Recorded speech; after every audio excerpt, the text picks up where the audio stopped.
All right. Hello, hello, hello, everyone. My name is Diamond Rivera of Diamond Rivera Films, and you are tuned into another episode of Live Discussions with Diamond. This is season three. And everyone, I truly, truly am thankful and blessed that tonight we have a really special guest for the people in the dance community, the bachata community, the DC community, but the community as a whole.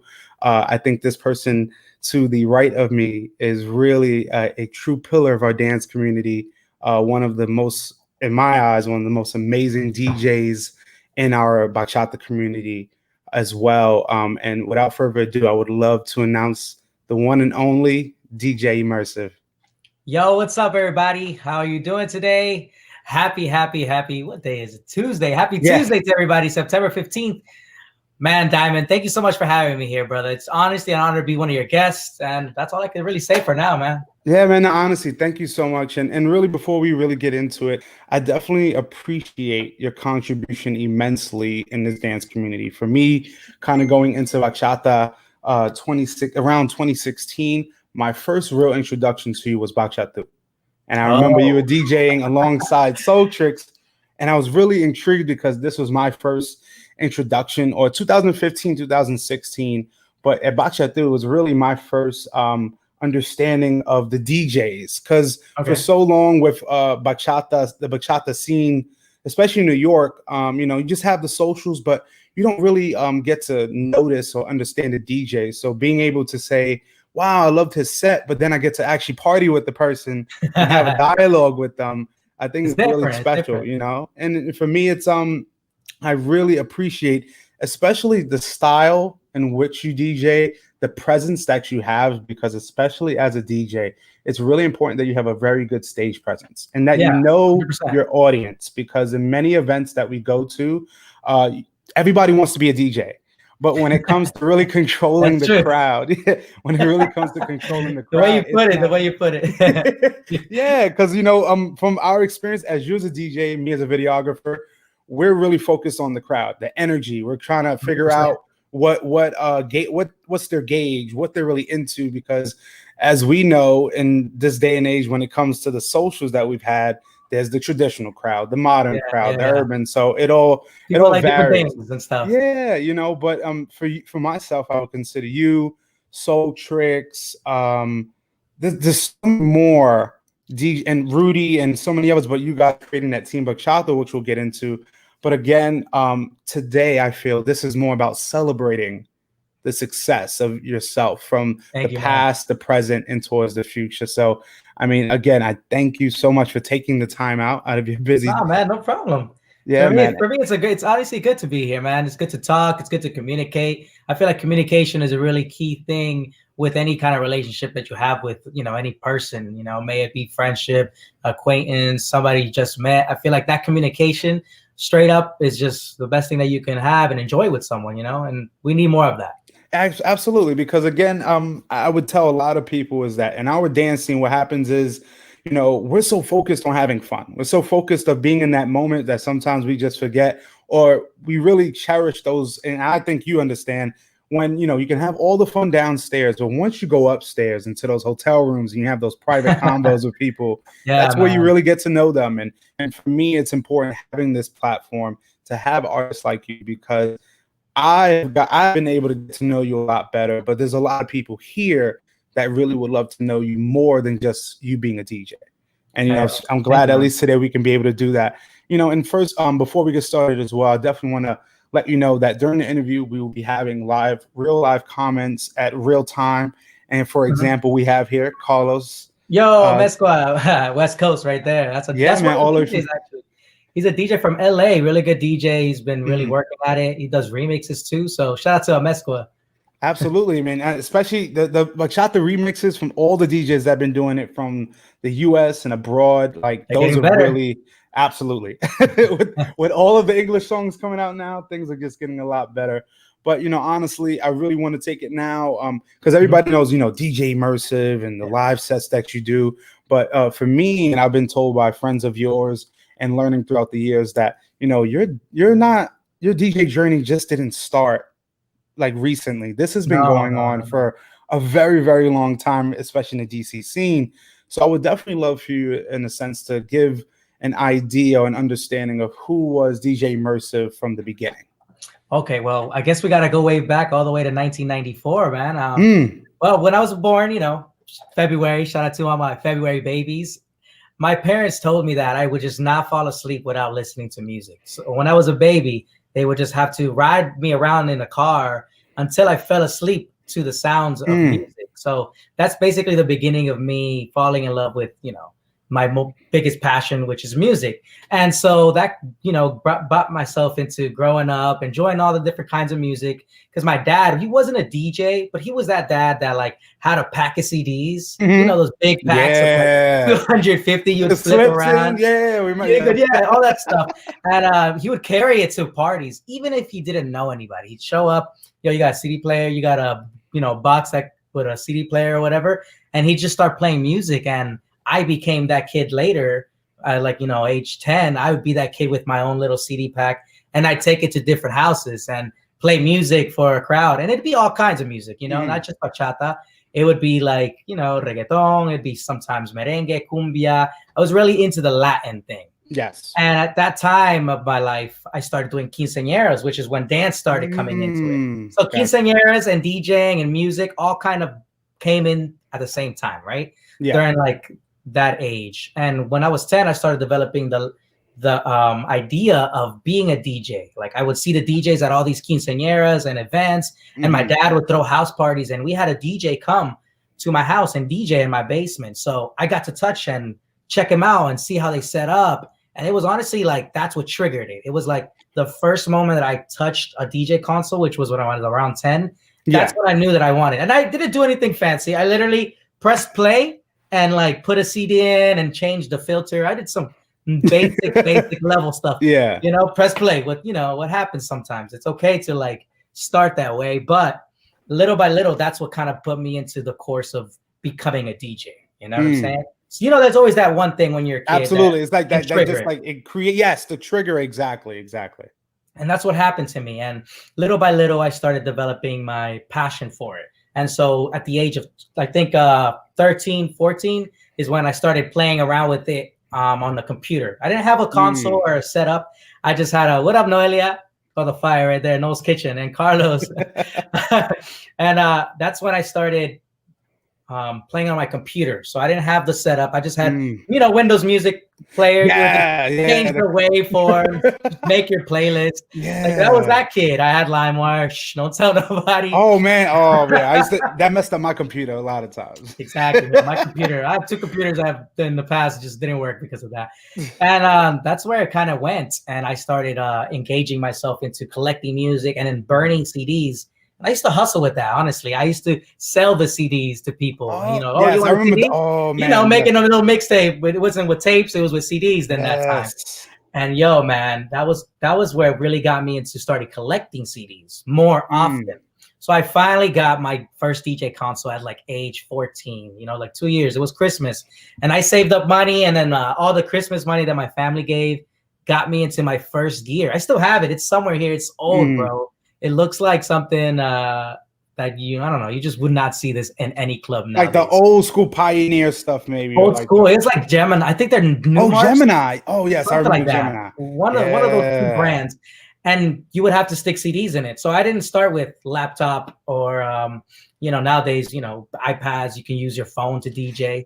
I started with CDs, and it was tough at that time because everybody was transitioning into Serato, the computer DJing, and that was big popular, but I didn't have a laptop at that time that worked. It worked to download music, but it would not work for playing. It was just too corrupted, those LimeWire and stuff worked. And that's how I got into it, man. And then that's really kicked off. Age 15 is when I did my first party. It was my family's Christmas party. And that's, my family would gather, and my family's pretty big. It's like 9 sisters, 2 brothers. So it's like 10.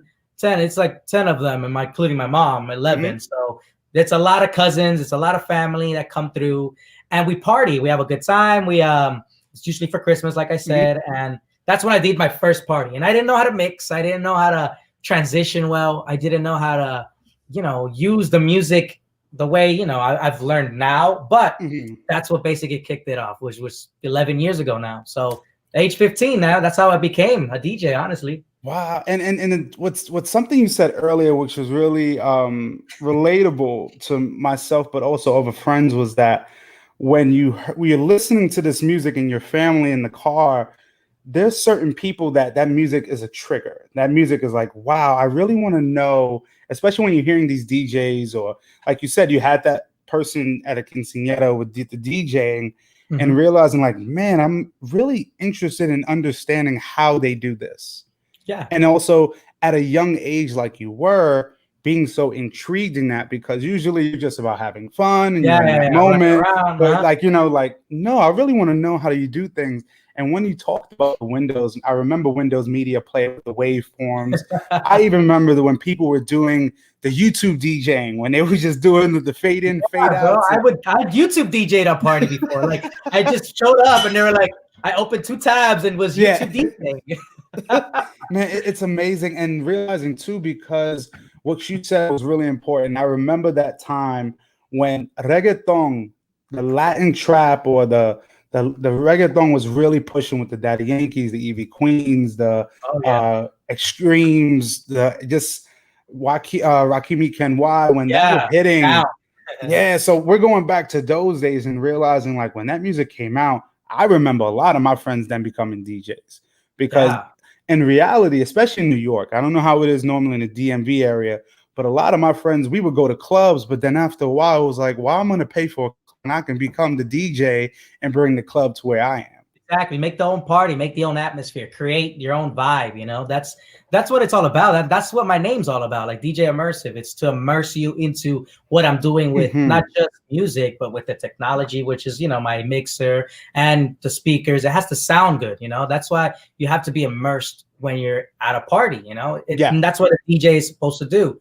Most of the time, the DJ is in charge of sound, lighting, and talking and playing the music. Obviously, at a club, it's easier that it's all provided, but at the same time, you're trying to captivate the audience as much as you can.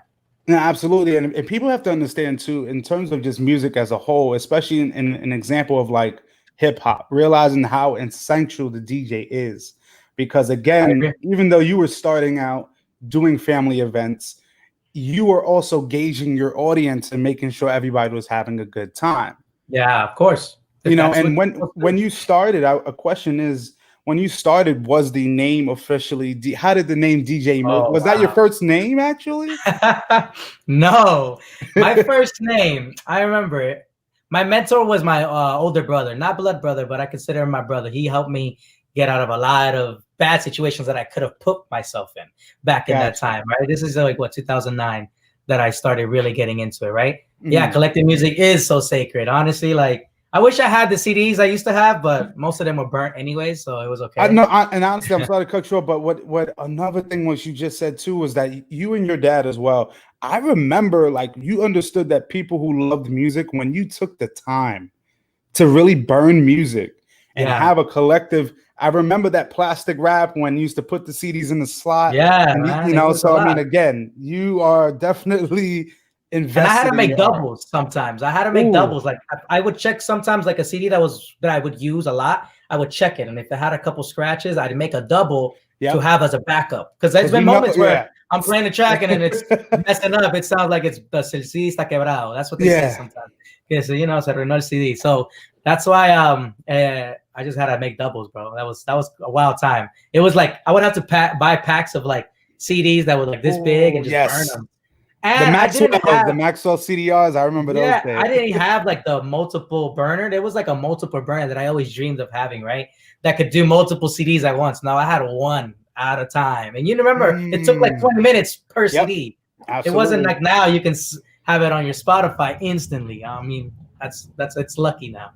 No, absolutely. And I remember we were touching also on the question of like the first DJ name, and also how immersive became to be that Yes. name. Well, like I said, my older brother, he was my mentor. He's the one that helped me come up with my name. Yo, Vladdy, what's up, man?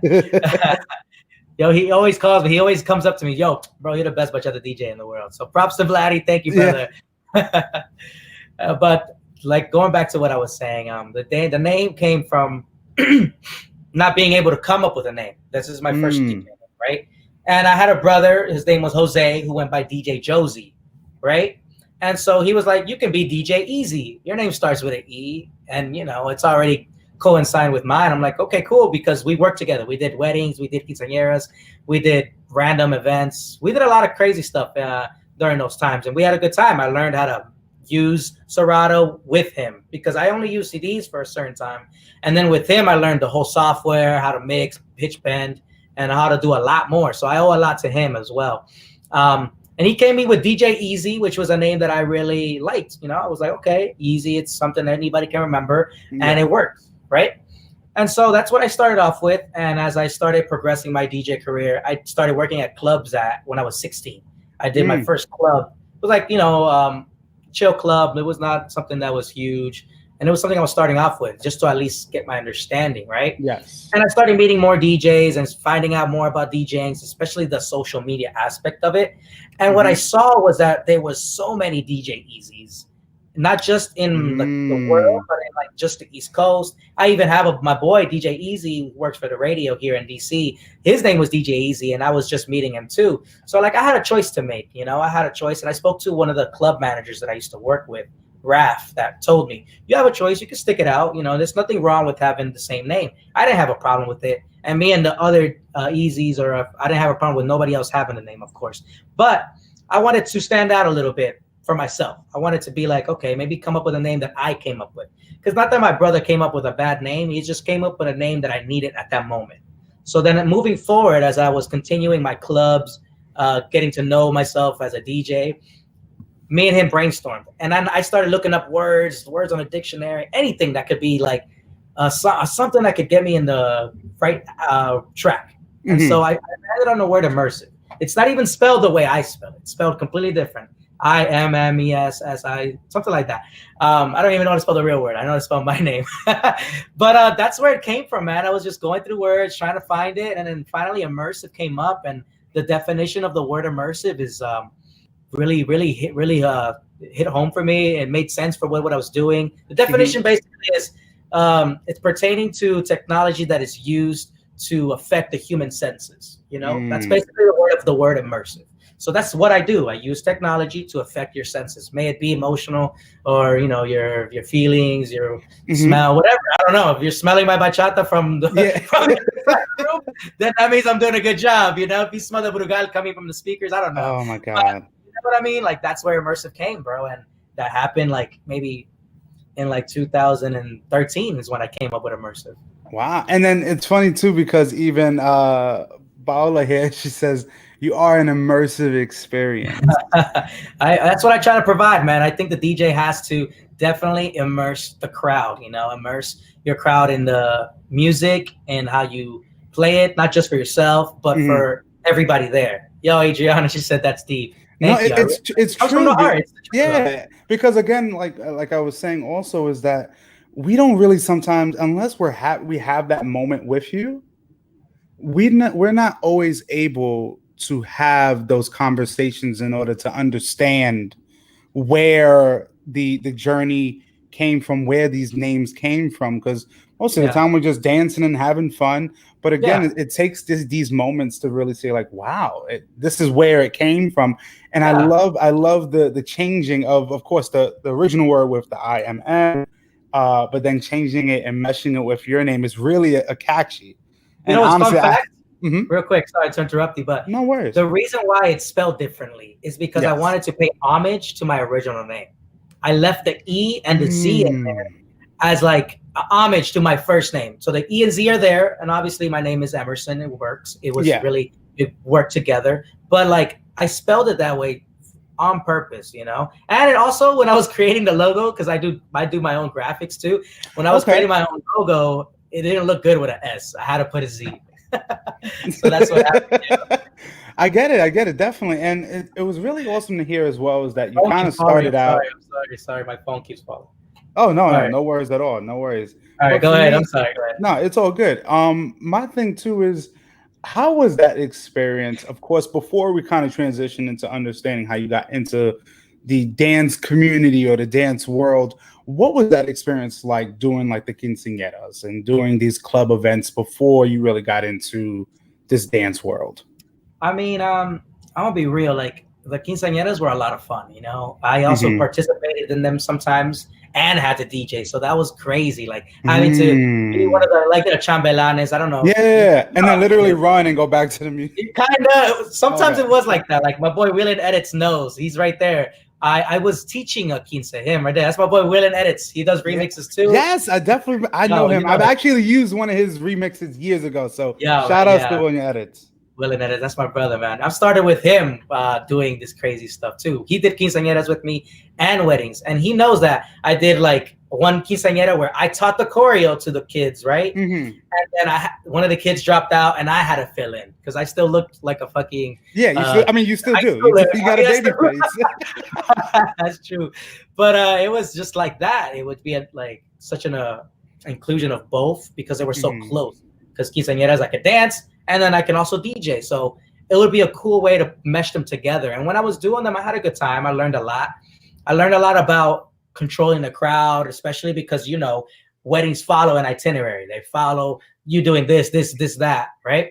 And so that's one of the things that was definitely big in doing the weddings was learning how to control the crowd and using that in future DJing events that I eventually got. Got you. And for me, then understanding how did that transition come about from going from the quinceañeras and the clubs to then like how did you get involved into kind of the dance scene? Um, like I said, once I graduated, I was 18. I could go to the clubs. You know, Mm-hmm. I started going to clubs and just dancing. You know, and real quick, when I was in high school, I did Latin dance also. In my school, we Yeah. had competitions for dancing. And so you would participate with your high school and, you know, compete against other high schools in Latin dance. So I always liked the whole aspect of social dancing. But I couldn't go to the socials yet because, you know, with TSR that you've heard about, you weren't allowed to go in unless you were 21. So I'm 18 going to Gotcha. the Latin clubs to dance, you know, like the clubs that are 18 and up, but then Mm-hmm. they play more reggaeton and, you know, dembow, they play only traditional bachata. So like to me, I was just exploring that. Yeah. And with that, also working the clubs and DJing that kind of style. Because I didn't start social dance DJ. I started as a club DJ playing like different styles of music, merengue, cumbia, salsa, all that stuff, right? And so Carlos, no man, and that's where it kind of went to, you know, because I did the dancing and I did the DJing at the Latin clubs. It brought me to know to finally meet Kat and Brian. I met Kat and Brian at the same time at a club here called Bravo Bravo. I know that the people watching know what the club Bravo Bravo is. It's a Latin club here in DC that I've got the privilege to work there too. It's one of the longest running clubs, honestly. Like they're one of the only ones that can stay open till like 4 a.m. Right? Everybody goes there after the other clubs close, right? So this club is where I would go, and I competed there in a bachata contest, right? Okay. And I was just like blown away at the dancers that came that night because I was used to just going there and just seeing the Latin dancers that I would see normally there, which is just people going out there to drink and have a fun time, right? Yes, I used to look like I was going to church, man. I would wear these button-ups. Oh, what was it? The vest? Like you had the vest too? With I don't know if I wore the vest. I don't know if I did that, but I know I wore the button-ups with the tie. Yo, I didn't have much clothes back then. Like, I was not that stylish. I was just like, yo, I'm going to a club, but it doesn't matter. I'm gonna get sweaty. I'm gonna just, the ghetto you. I mean, I don't know. I don't know if it's the ghetto. It's getting nicer in that area.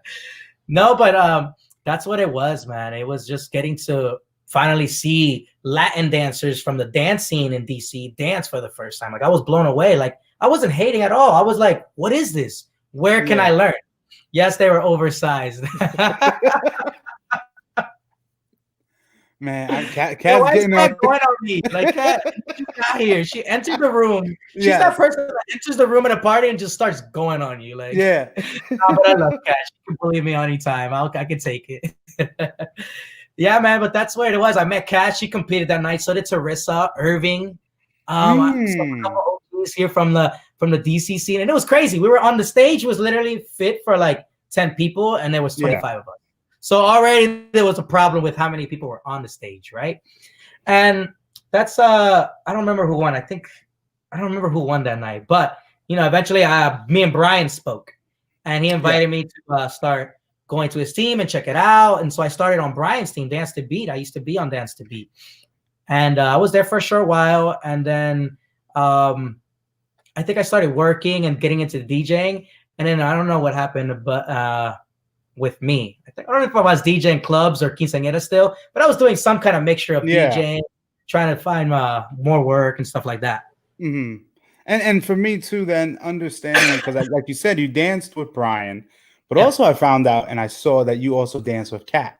Yeah, it's like I think 2 years after Dance to Beat, Yes. I got Kat was just doing ladies too. She didn't have guys yet, right?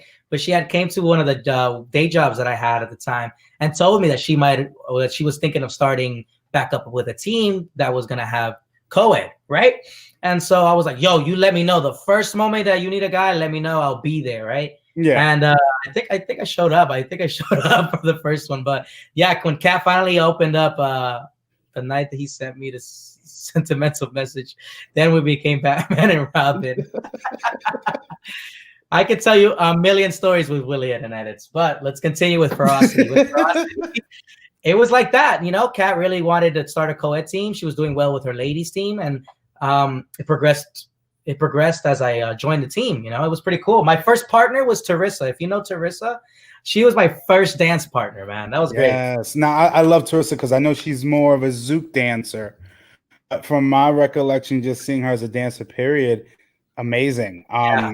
And Oh yeah. and when I did get to talk to Kat, realizing for me as a videographer, I'm very, very in tune with visuals.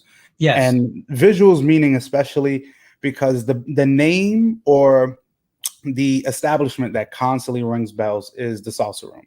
Oh yeah, for sure. And seeing just tons of dancers, not even just from DC, but all over the world coming in and out of that place. But then also realizing that these videographers were doing amazing work, not just showing the dancers, but also showing the DJs, also Mm-hmm. showing also providing themes for events. And Yeah, I, they do it all. absolutely. And then seeing, of course, after a while, when you're constantly seeing the name DJ Immersive, and I'm looking after a while, I'm like, I'm hearing the sets of music and how it's playing. And for me, I'm very musically inclined. I love music. I love just, even besides videoing and dancing, I love watching the DJs and how they're Yeah, watching their audience, because that's a big thing. Because people don't it is. understand it's not that easy to pick up a laptop, a controller, and get a Serato and think No, everything's good.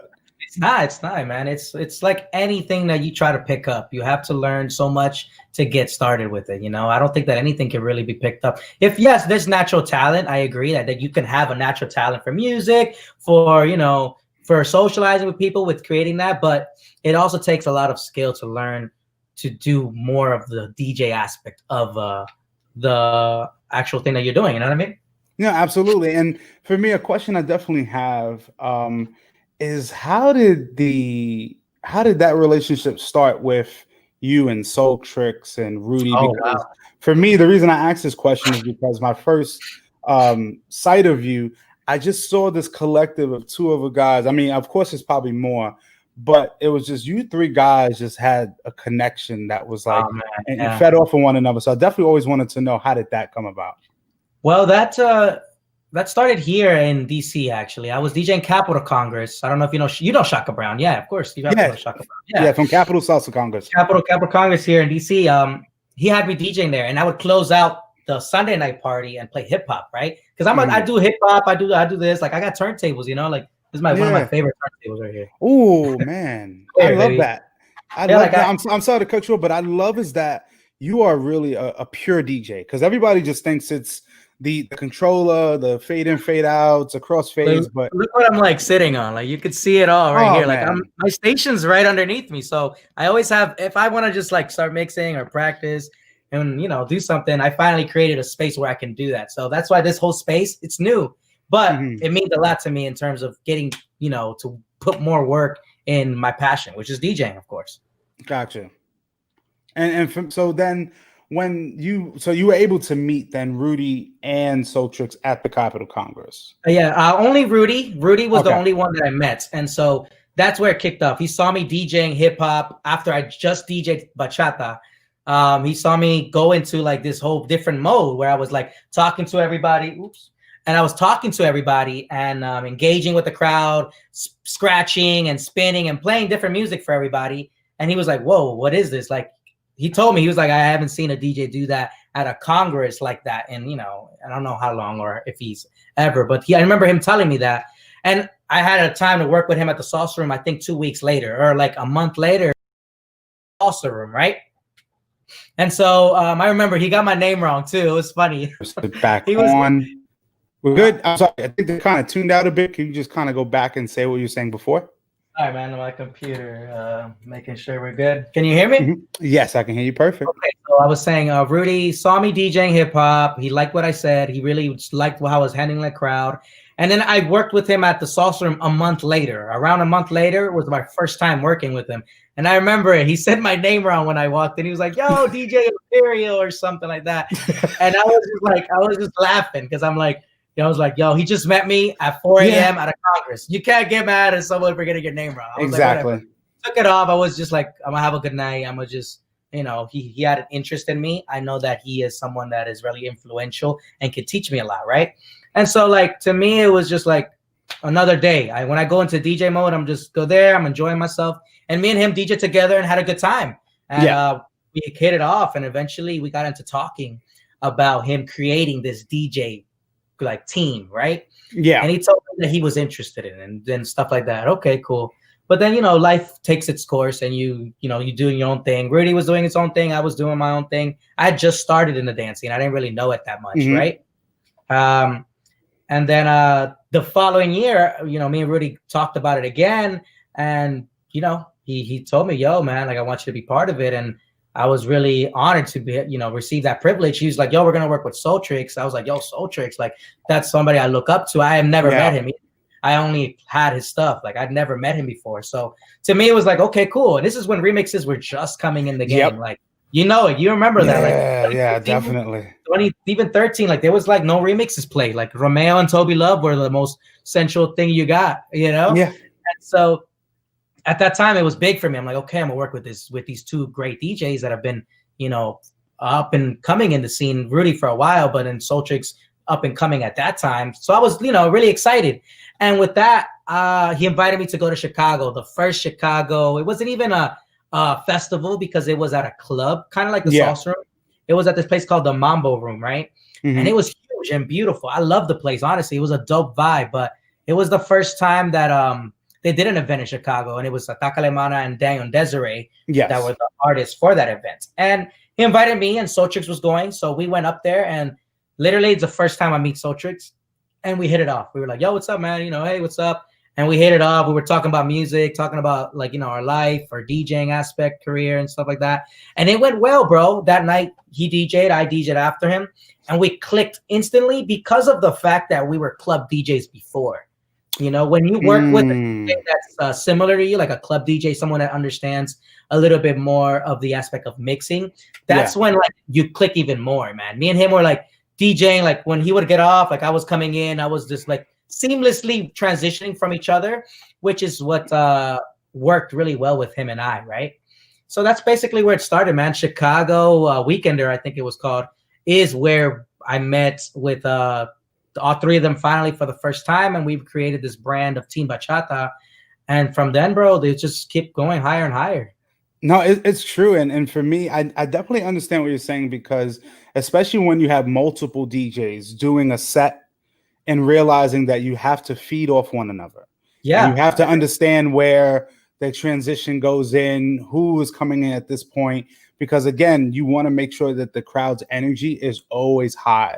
Always, because nothing is worse than one DJ just hitting everything, and then the next DJ plays music and no one literally is dancing. Exactly, and that's where kind of we created the whole back-to-back DJing. I'm not saying we created like invented it, but we created it in our version, meaning that we took it to a different level where I would DJ 2 songs and Soultrix would mix into those 2 songs and play 2 songs, then Rudy, and we just started doing this, and it was amazing because I'd never worked with DJs like that. Because, you know, normally at a club, You get your 45-minute sets or an hour set, and then you transition to the DJ. At a social, you have the ability to create a show with these DJs. Like it was Yep. me on, it was Rudy, it was Soltrix, and then it was me. All of us with our gear, all of us there with our like vibe, and we're all different. We're different, and we were creating this atmosphere with our music that it was just mind blowing. Because Rudy has his style of music, I Yep. have mine, and then Soltrix has his. And when you put them together, you honestly get a really good bachata harmony there. Like instantly, Yes. you cater to everyone there. You'll cater to the real hardcore sensual, the urban people, the modern bachata. You'll cater to the traditional because they just see three great DJs meshing together super well. Absolutely, and it's really essential too that you said that you had DJs that just meshed well and had a variety of music they were playing. Because again, it comes in our dance scene and socials that you have your crowd that likes a certain style of bachata, but when you have three DJs, of course, that all have different styles but know how to work as one, that is very key. And Yeah. it's very important that especially not just yourself, but many other DJs know that, because again, it's okay to work with people. And I think you three Yeah. are a perfect example of saying, hey, we're creating a collective, we're creating a trio Yeah. of artists that really, besides love the music, because again, to be able to have three DJs that can still play three different styles of music and it doesn't sound repetitive is great. Because again, we realize like it takes a lot to research music and make sure you're not having the same playlist that someone Yeah, has. man, it does. And in bachata, there's not as much music coming out at that time. At that time when we Yeah, first started, yeah, it wasn't as much music. There was like the mainstream music coming out, but like now there's like new remixes every day, new urban artists dropping hits every week, collabs. There's so much more growth than there was back then, and it's beautiful to see, of course. But like you said, it was more of a task of administrating your music selection and how you're going to be able to play it, because honestly, I really don't like to prepare playlists before I DJ. I'm more of a like when I'm there, it's just whatever happens, you know what I mean? It's yeah. just No, and I appreciate improvise, that. you know. I appreciate it because sometimes you're going into a situation assuming what's going to happen, but it's great to just be kind of blind and go for it and just see how it goes. And, I and agree. I think now definitely is a great time to really Fat transition Tony. into, huh? Sorry, Fat Tony, No, the no, no comp. problem. Yeah, go ahead, man. Transition. Woo, No, no, I no, got no, no worries. We're definitely you. going to transition now into the segment that I have called the randoms. And these are 10 questions that Perfect. you'll have about 5 to 10 seconds to answer each question. And really, these questions, I think only one question is a dance question. So I think Okay. this is going to help myself and the audience as well know a little bit more about you. So Perfect. the first question is, what is your favorite food? Favorite food would have to be pupusas from El Salvador. Oh my God. Salvadorian, so today's Oh, Independence Day, so arriba El got, Salvador and all oh the my Central God. Americans. So I today's our love it. Independence Day. So I took a nice little shot earlier to celebrate. Absolutely. And all right, second question is, what is your favorite workout song? Favorite workout song? I need to work out more to find that out. All right, what's your go-to song in the car? My go-to song. I mean, it's so hard. I'm a DJ. It changes like every Yeah, week. But right now, it's just like it's Bad Bunny. You can play any Bad Bunny, and it's I my like. go-to song. I like La Santa. That's my song right That's that. now. I love That's that my song. joint. All right. So next question is, what is your dream vacation destination?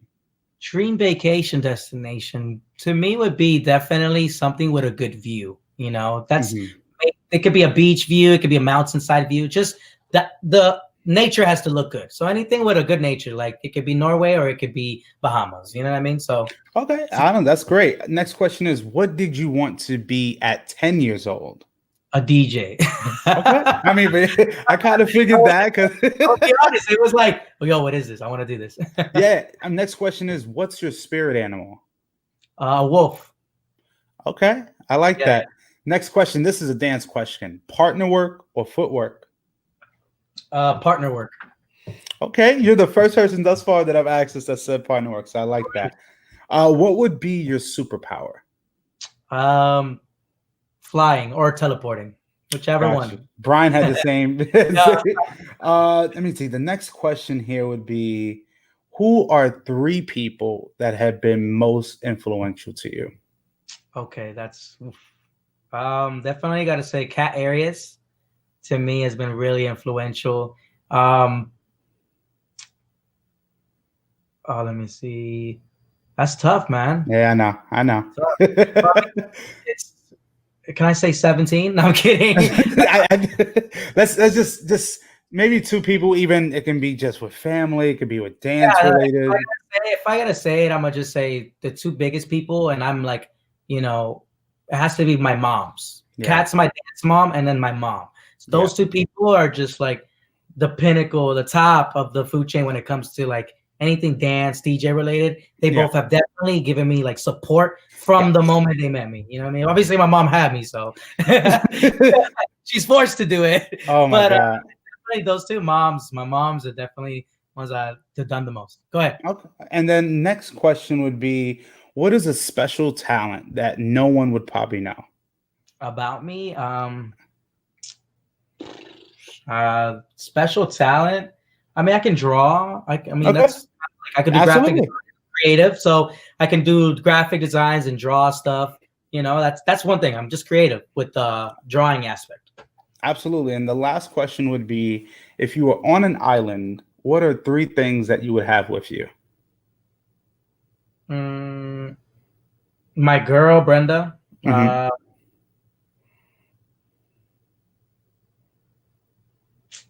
Some weed for real. Okay. I I like go. I don't blame you. uh, probably like the seed of never mind, never mind. Getting too much in. Okay, so my Smart. girl, some weed, and a shelter capsule from Dragon Ball Z that has everything in it. There you go. Wow. I like that cheat at the Capsule end. That was Corp. good. That was good. But man, no, honestly, I thank you for at least doing this segment because again, it's like it's 10 things thus far that I've learned a little bit more about you in a quick session. That Of was course, quick. it was I was like, Carlos. I need to have 15 seconds to answer Don't worry it. about it, man. I'm just glad at least I got to understand a little bit more about you.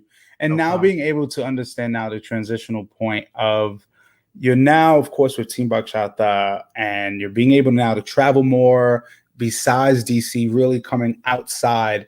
And I would love to know from your experience as a DJ, a traveling DJ at that, is what are some of your favorite dance events that you've done or been a part of? Honestly, the when I'm here in the United States, I feel the biggest amount of love. Not that I don't get any, Yeah. but of course, your home country is where you know people more, know you more. That's where you interact more. But I love going anywhere. Honestly, whenever it's somewhere new, I feel honored to be there. But when I'm here in the United States, like Bachateando is one of the events that Hmm. I love tremendously. Chicago also, they give me a lot of love, and going there, it's not just going there to DJ. It's there to meet the people, Yeah. interact with the people, party with them. The So those are two events that definitely have a good time. Masters of Bachata. This is an event in Virginia Beach. Uh, New Jersey. New Jersey is another one that I had a good time in. There's just so many. There's Baltimore's another one. There's so many events that I really like. That's just America. And then, of course, outside of that, I've gone to Bachatu, and you know how that is. That's another. That's an experience in itself. Bachatea in Europe, in Hmm. Spain. That was another experience that I've had. I went to Bachata Day in Italy, and then Mm. and there was this one in Martinique, this small little island. Yes, I've heard of that event and I've seen Yeah, visuals. That is I beautiful. went to Martinique, and that was just a life-changing experience. And I guess those are my favorite top events that I've been privileged to be at. That's awesome. And realizing again is that just of what you're saying is so inspiring also to future DJs because realizing is that if you work hard enough, if you put that time in, you will not just be a local DJ.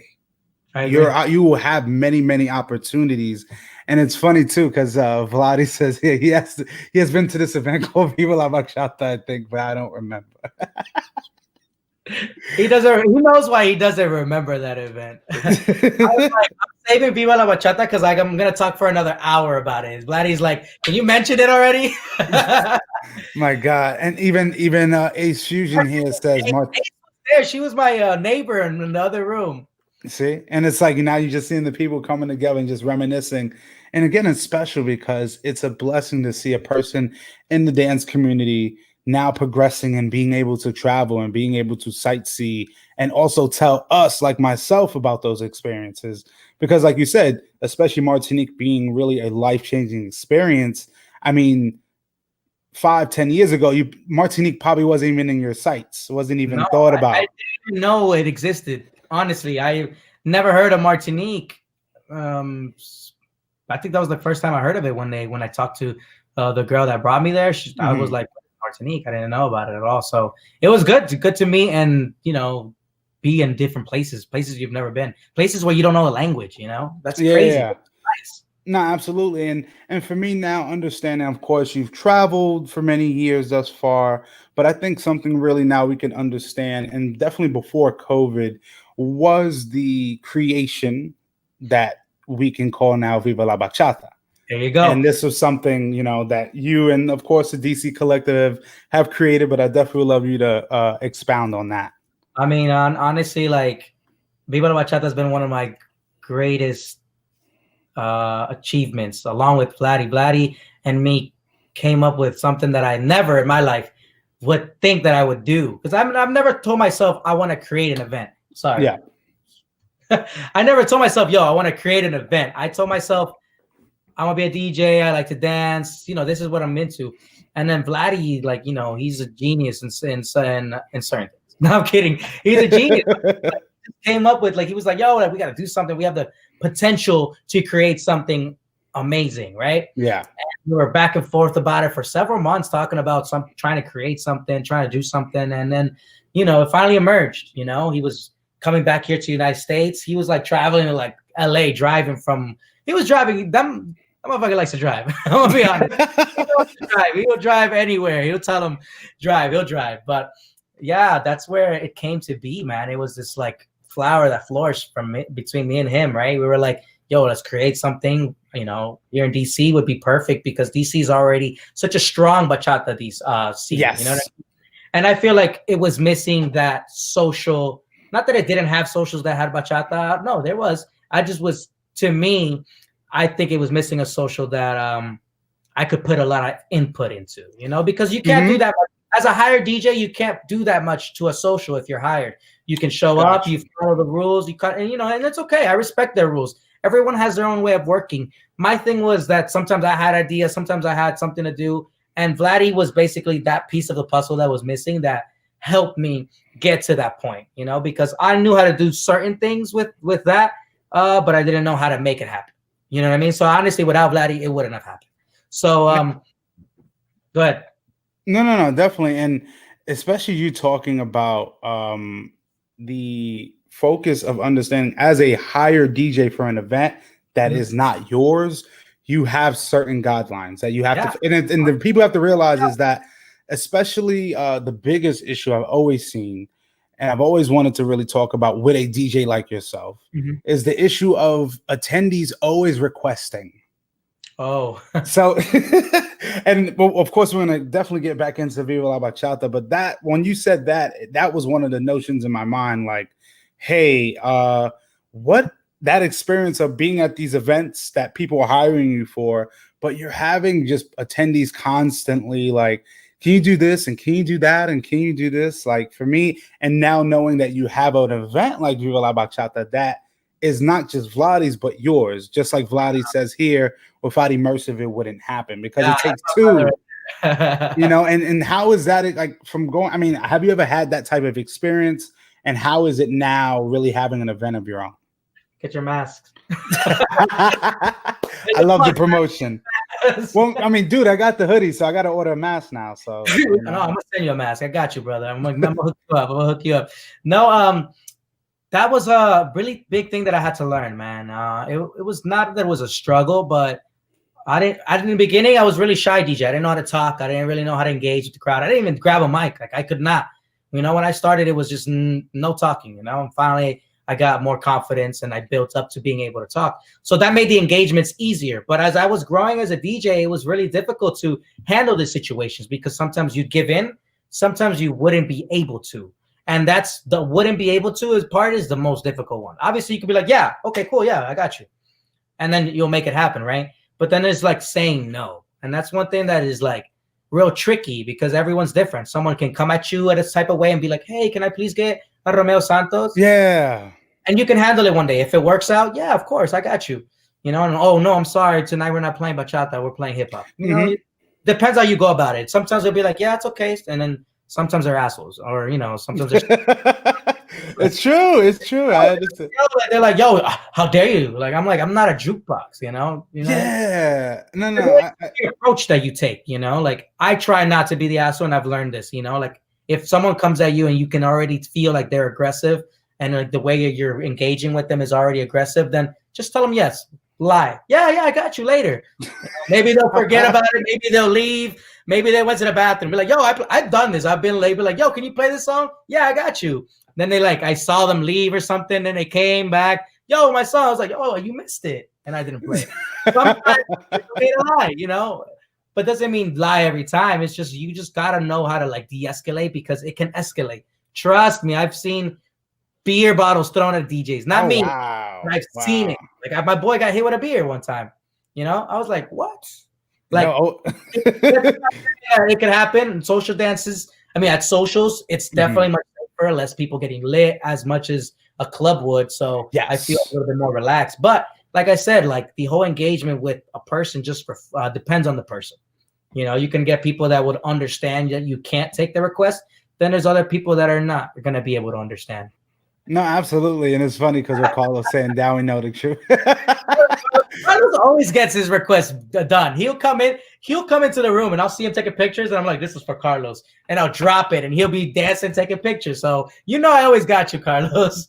My God. And to be honest too, no, like honestly, I'm not gonna lie. It's me as a videographer too. I definitely want to give some love to Carlos Sojas. I hope I'm saying that name right. I hope.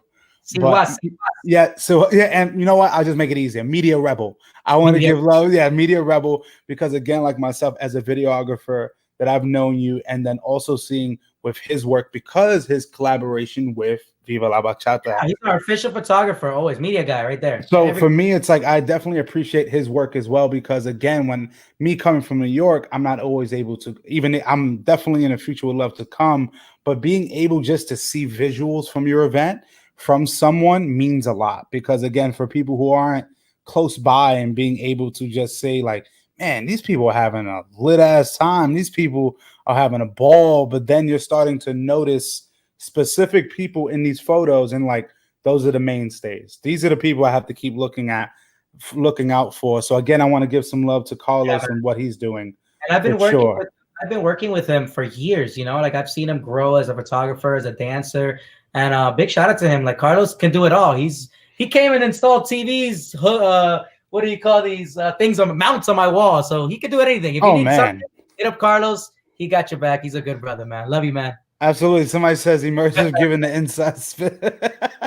Oh, and you know what? You know, it's so funny too, because I'm not gonna lie, I've seen it. I've seen you do it because I'm videoing and I'm like, I can see when a girl, or sometimes it's a guy, will come up to you. Like they literally will almost like move your equipment to get to you. And then I can see you do like this. And I'm like, I already know that they're requesting a song. And then that's because throughout the night, throughout the night I'm watching and I'm seeing the person like waiting. And I'm like, they don't be like, you know, and it's okay. I mean, sometimes the DJ's busy. If you see him with headphones on, he's busy. Like, I'm gonna be real. Like, that's exactly, because again, you have it, and people need to understand this. As an attendee, you have to understand with the DJs, they have a focus, they have a set. They know what they want to play at a specific time for a specific purpose. I agree. So, you know, again, this is what people can say inside scoop, the lessons you need to know. Exactly. That's what they are.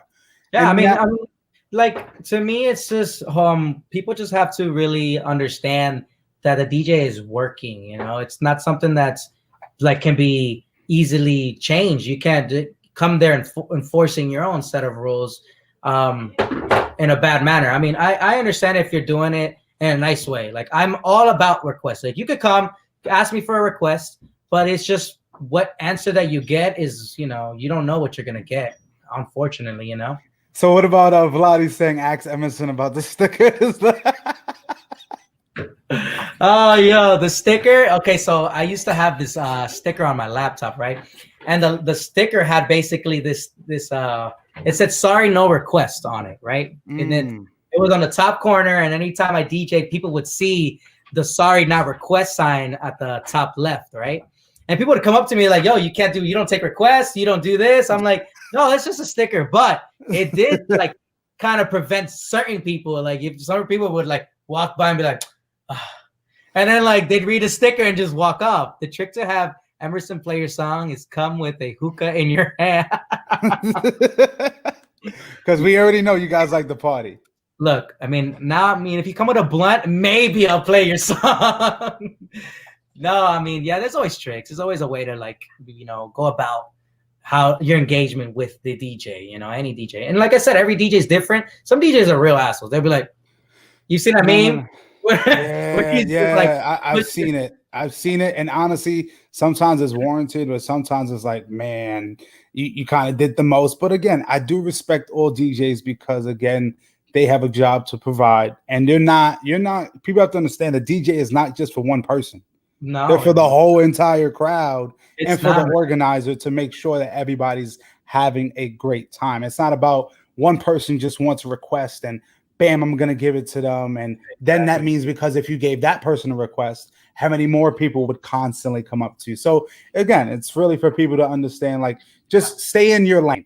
Yeah, exactly. This is what happened to me. Like, like you can merge into my lane, you can check out my lane, you can come to my lane, but respect the lane. You know what I mean? Yes. Like the lane that I'm in is the course that I'm taking. If you try to interfere, it's like driving. You try to get in my lane and try to like push me off of it, we're gonna crash. It's not gonna be good. But if I see your signal, you get in front of me, I'll let you in. I'm not gonna be an asshole and just go straight, but I'm gonna be like, okay, I see your intent. If your intent goes, good, then I don't see a problem not playing your request. But like I said, it has to go with what the person who hired you for goes with. Because this is what happened to me at TSR last Friday. Because we're back open here in DC for certain places. And this guy, we were closing, he's like, he comes up to me, pulls his phone out, and he has his Cash App open. Cash App open. He's like, yo, put whatever you want. Play me Migos. He wanted Migos so bad. He wanted Migos.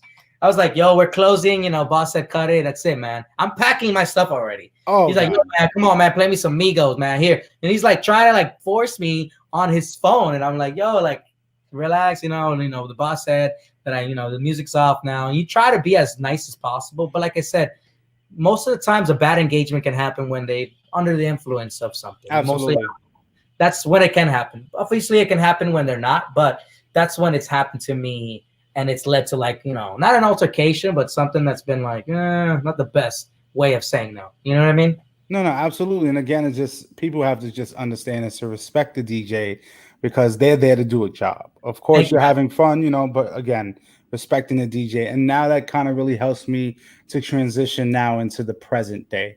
And understanding now, especially with COVID, these last 6 to 7 months, in a sense, have been really hard in our dance community. Yeah, man. But thankfully, at least things are slowly opening up and people are doing things safely. But for me, I would love to know from your standpoint, how was that experience of kind of now before, things started opening back up, that you were really focusing now on the online marketing and starting to do these live sets on YouTube Live that I love that you and Soultrix then also do the Zoom therapy. So for me, how was that experience like really taking it online than just having that a public approach? Okay, well, I don't know if anybody remembers, but in 2016, I used to do live sessions on my Facebook, right? Just random bachata. It would never be planned. It was not organized. I would just go on Facebook and mix live, just little quick things. Me and Will in Edits used to do Ustream. I don't know if you remember that. Yes. We did. So we played around with the whole live streaming things, but we never thought it would be something huge. I would just be like, okay, maybe this could give me some exposure. Obviously, years passed. Now we're in present. And I was so focused in Viva la Bachata weekend, right? We had a weekend there, me and Vladdy, in February, right before COVID hit. So I had this in my mind, making this work. Let's do a festival next year. Boom, COVID hits. Now I got to think of something else. So I started, playing around with doing live streams again. I just did it from my home. I did it from my phone. I never had any kind of setup or anything planned for it. I was just like, I'm home. I got nothing to do. Nothing is open. Let me just DJ and see what Yeah. happens. And I used to do it every day for like the first 2 weeks. I would just stream a little bit every day, do like a quick little Viva la Bachata. I just called it Viva la Bachata Live because it was Yeah. just, it worked with the brand that I was already working so hard for, right? So Yes. I don't want that brand to just stay, you know, in the dark or stay inactive for several months. I want it to still be alive. Still, I want still people to see Viva la Bachata and continue believing, que Viva la Bachata. You know what I'm Yeah. saying?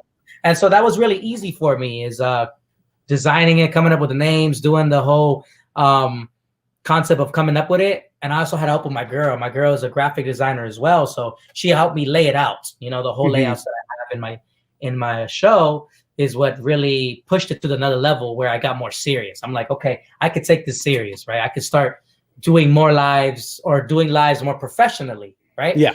And I also started doing the whole donations where people were able to tip the DJ, donate Yeah.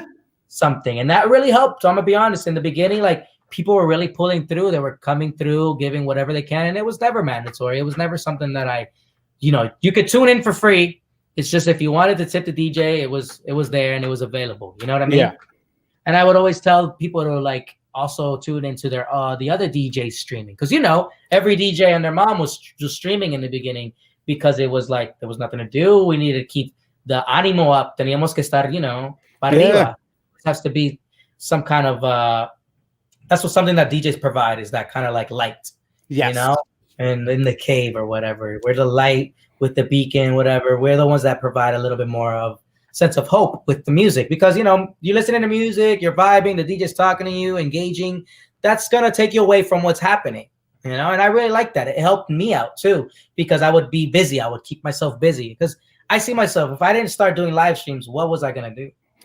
Was I gonna sit at home, eat, watch TV? I still did a little bit of that, but I had to do something else other than that. So creating the live show, I really had a lot of help from my friends, especially the ones that helped me with Viva la Bachata. Because, with Viva la Bachata, it's not just me and Vladdy. It was like a whole team, Noelia, Janice, Jimena, Sean, my boy Bruno. There's just so many people that helped. They also helped me a lot with the live. They helped me share it. I would tag them. Carlos too. Sammy too. Like a lot of friends helped me build that from, it being nothing. Because we had a YouTube channel, but it didn't really have a lot of content and still, needs a lot more. But, we took that platform that we were already kind of using, and that's where I expanded, because Facebook, I used Facebook for a little bit, but it's just too much. They take me down. It's unreliable. I can play a Romeo track right now and we'll get kicked off. Oh, no, absolutely. Absolutely. And that's why to me, even with this platform, I have the Facebook Live, but then I also have it on YouTube Live. And literally, besides that, with this interview, it will be on Spotify, Google, Apple. So for me, it's like I have to make sure that I'm always covered. Yeah. That my content is always available somewhere. Exactly. And it's really important, because people want to see more of you. When they see an interest, when they see something that they may like, they want to be able to find it as easy as possible. So if you provide, that's why social media is important. It helps with certain things. Obviously, there's negative sides and positive sides with anything in the world. But, social media does help when you are trying to brand yourself, create something, expand it, get people to notice it. Because, in the old days, you send a letter. You'll send a DVD at home like Netflix used to. Like now that we have the internet and social media, it's just so much easier to engage with people. So with these lives, it's a whole new world. Honestly, it was a whole new world for me. But I just adapted so quick because of the crowd. Without the crowd, if I was just sitting there by myself, it would have been nice. It would have just practice session. But because of the following that we had already created and the amazing people that just came out to support, it really helped make the show get to where it is now. Yeah, absolutely. And I've definitely been a very big supporter of what you've been doing because, again, I can also see through the comments that people are writing how uplifting and enlightening and how anticipated these type of events are, even though they're online.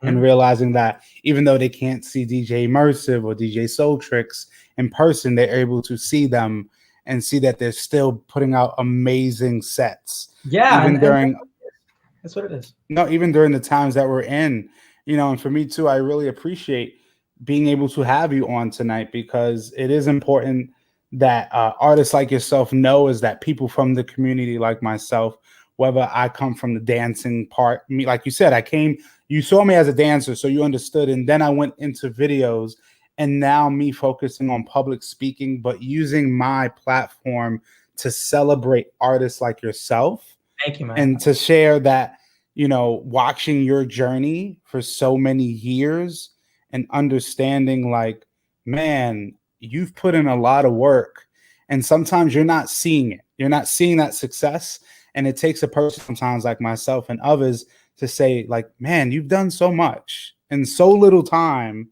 and you still have so much more to go. And again, I'm grateful that I was able to have you on tonight because, again, like I told you, it's about celebrating your success because, again, especially during the times we're in now, realizing that a lot of businesses are closed, a lot of brands are diminishing, a Yeah, lot of things are not the same, but there are people like yourself that are still pushing the envelope, still giving great content.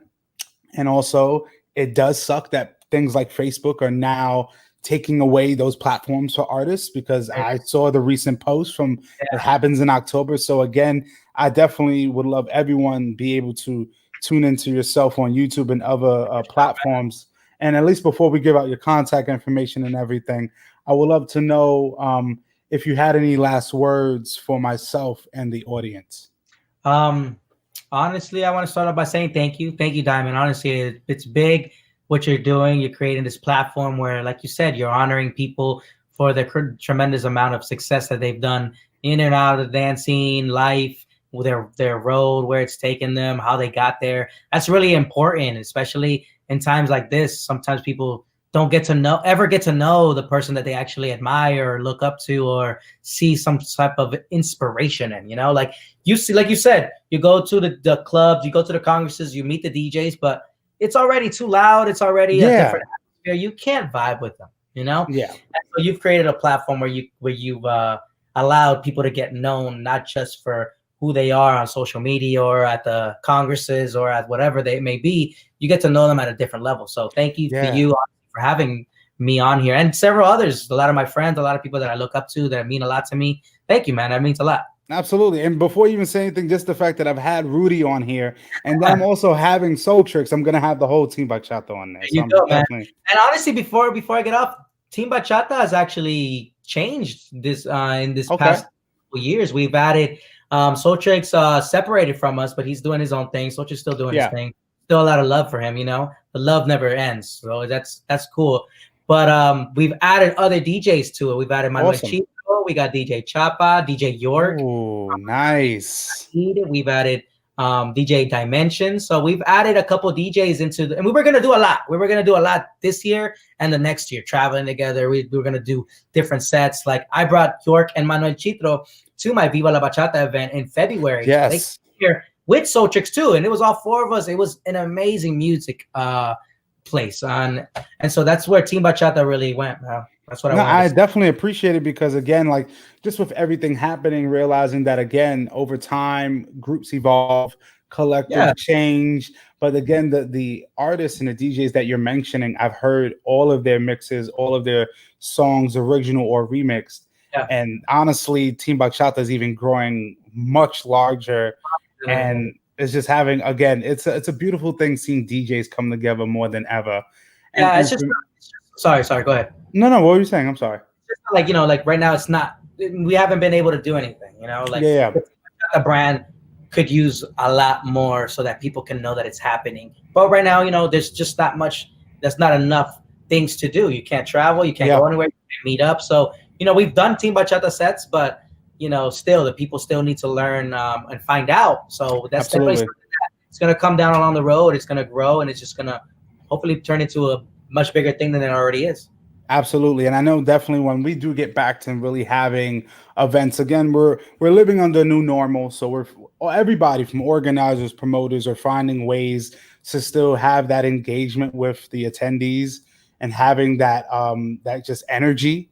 I mean, Yeah. it might be different, but it's still in the future, I know we'll be able to have these events and really be have everyone reunite.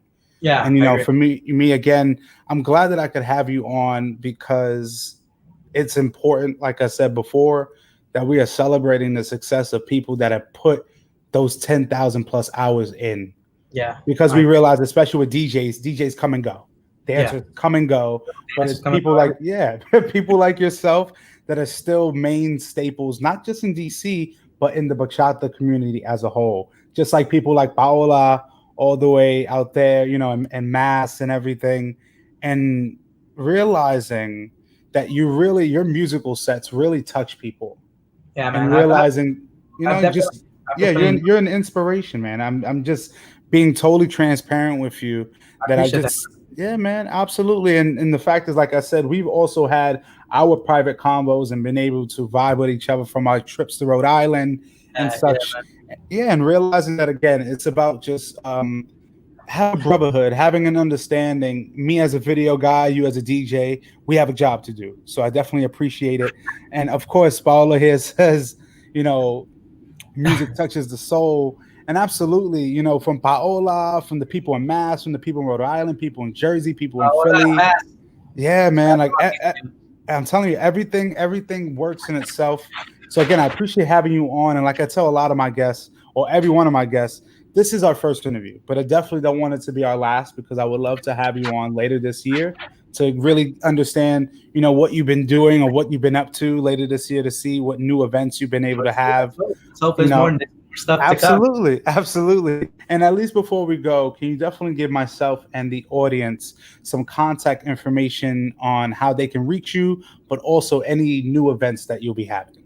Perfect, perfect. I mean, let me take this time to tell everybody that you're always welcome to tune into my live streams. It doesn't matter. Like, we have a good time. It's all about spreading love and positivity when you're on there. So anybody can be included there. So come and join us. It's on Friday nights. It's not nights, but evenings. Fridays at 6 p.m. Eastern Standard Time. I'm sorry I messed up again. It's 5 p.m. I got all my time messed up. It's 5 p.m. Let me say it again. 5. 5 p.m. My girl's laughing. Hey, It's, Brenda. hey, Brenda. She's been quiet the whole time. Now she makes noise. No, I'm kidding. But it's at 5 p.m. Like I said, 5 p.m. Fridays on the YouTube channel Viva la Bachata, where you can catch me, and I bring guests too, and I'm starting to have guests there. So definitely check it out. I have this game where it's like you get to vote for the next artist with Yeah. red and blue emojis in the comments. So there's a lot of new stuff coming this Friday. I'm gonna have No's Kitchen. So shout out to Noelia and No's Kitchen. She's gonna be my guest this Friday. So tune in, Viva la Bachata on YouTube, as well as Immersive Gaming. I'm coming up with a brand new brand that is about gaming. As you can see, I'm just crazy about games. Like I still got this Oh thing. my God. Oh my God. That warms my heart. The Yeah, Game man. Like, Boy. I'm gonna start playing games. Like, I've got this whole setup ready to like stream. In October is when I'm gonna start. So in Okay. October, if you want to follow the the Immersive Gaming page on Facebook, I also have a Twitch, and I'm gonna have a Twitter. So that way you can find out. It's just Immersive Gaming on Instagram as well. Go check out those pages. Drop a like. Go give it a lot of love. And then also September 26th, we're doing our first Viva la Bachata event, like actual social. It's a picnic in an outdoor park that has this big gazebo. It's now limited capacity right now, but for those that are in the DC area, and we're probably going to do this more often, we'll see what happens. Just check out the Viva la Bachata page on Facebook if you guys want to know, or follow Vladdy and myself. And of course, my OnlyFans is coming too. Subscribe to my OnlyFans, dice Carlos. Wow. Nah, but that's where you can find me, man. That's definitely gonna be more things coming. YouTube, I'm gonna start doing mixes too. It's something that I want to get back into. So honestly, if you want anything to know, follow me on Facebook, Instagram. There you can see anything and stay up to date and stay connected with me. No, absolutely. It's funny, as you were saying, OnlyFans, of course, they has to, but again, man, Oh, Trix, you gotta subscribe to me. but honestly, man, it's been a wonderful time being able to speak to just reconnect, reunite, haven't seen you in so long. Yeah, And bro. it's amazing to see the growth, not just as a dancer, but also a gamer. And Yeah. I definitely appreciate that. That's a big world. And What I do you like definitely to would. play? What do you like to play? Oh, I'm a PS4 guy, but I'm a 2K. I'm a Madden. I definitely I play the baseball. Yes, I'm a UFC. I got UFC 4. Uh, So if you're into stuff like me, just let me know. I'll definitely, if I have to buy a game to play with you, I definitely don't mind. But Definitely. again, man, I appreciate you taking the time out of your busy schedule. Much love to you. Much love to Brenda and her amazing graphic skills. Thank you, Um, Brenda. much love to your family. I hope everyone is staying safe. And again, I appreciate you coming on tonight, and we'll definitely be talking soon. So Thank you, again, man. stay safe out there. I'll Hey, definitely be sharing your work. for sure, man. Yo, tune in too whenever you want. Come through. Hit me up whenever you need anything, man. I really appreciate you having me, man. And I know that our time is up, so No, thank you, it's all everybody. good, my brother. I love you. Have a safe trip and with everything you're doing. And again, thank you, audience. And I hope you have a blessed night and stay tuned for the next interview.